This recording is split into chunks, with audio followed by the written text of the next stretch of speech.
Hello friends, welcome to my channel. বৃষ্টির প্রকোপ এড়িয়ে যাতে সম্পূর্ণ ম্যাচ আয়োজন করা যায় তার জন্য মঙ্গলবার নতুন নিয়ম চালু করলো বিসিসিআই। সেই নিয়ম নিয়ে প্রশ্ন তুলে দিল শাহরুখ খানের কলকাতা নাইট রাইডার্স। তাদের দাবি সঠিক সময়ে এই নিয়ম চালু করা হলে এখনও তারা প্লে অফে দৌড়ে থাকতে পারত। মঙ্গলবার বোর্ড জানিয়েছে 20 ওভারের ম্যাচ শেষ করার জন্য 60 মিনিটের বদলে 120 মিনিট অপেক্ষা করা হবে।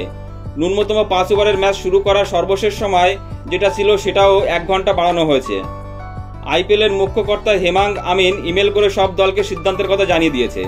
তার যুক্তি, বৃষ্টির মরশুম শুরু হতে চলায় একাধিক ম্যাচ ভেস্তে যাওয়ার আশঙ্কা রয়েছে, তাই এই সিদ্ধান্ত। আইপিএলে দৌড়ে থেকে ছিটকে যাওয়া কেকেআর এই যুক্তি মানতে পারছে না। বৃষ্টিতে এবার সবচেয়ে ক্ষতিগ্রস্ত হয়েছে তারাই। পাঞ্জাব এবং বেঙ্গালুরু ম্যাচ বৃষ্টির কারণে ভেস্তে গিয়েছে। দুটি ম্যাচ জিতলে তারাও নিশ্চিতভাবে প্লে অফে দৌড়ে থাকতে পারত। সিদ্ধান্ত নেওয়ার সময় নিয়ে প্রশ্ন তুলেছে কেকেআর সিও বেঙ্কি মাইসোরও। কলকাতা বেঙ্গালুরু ম্যাচ ভেস্তে যাওয়ায় এই সিদ্ধান্ত নেওয়া হলো কিনা তা জানতে চেয়েছেন তিনি। মাইসোর লিখেছেন, মরশুমের মাঝপথে নিয়ম বদল যে কোনো ক্ষেত্রে দরকারি সেটা আমরা জানি, তবে নিয়ম চালু করার ক্ষেত্রে একটা ধারাবাহিকতা থাকা উচিত বলে আমরা মনে করি। তিনি আরও লিখেছেন, আইপিএলে আবার শুরু হওয়ার সময় বোঝা গিয়েছিল 17ই মে প্রথম ম্যাচ বৃষ্টিতে ভেস্তে যাবে। সবাই পূর্বাভাস জানত। ম্যাচটা বৃষ্টিতে ভেস্তে গেলেও 120 মিনিট বাড়তি দেওয়ার নিয়ম তখন থাকলে অন্তত 5 ওভারের ম্যাচ করাই যেত।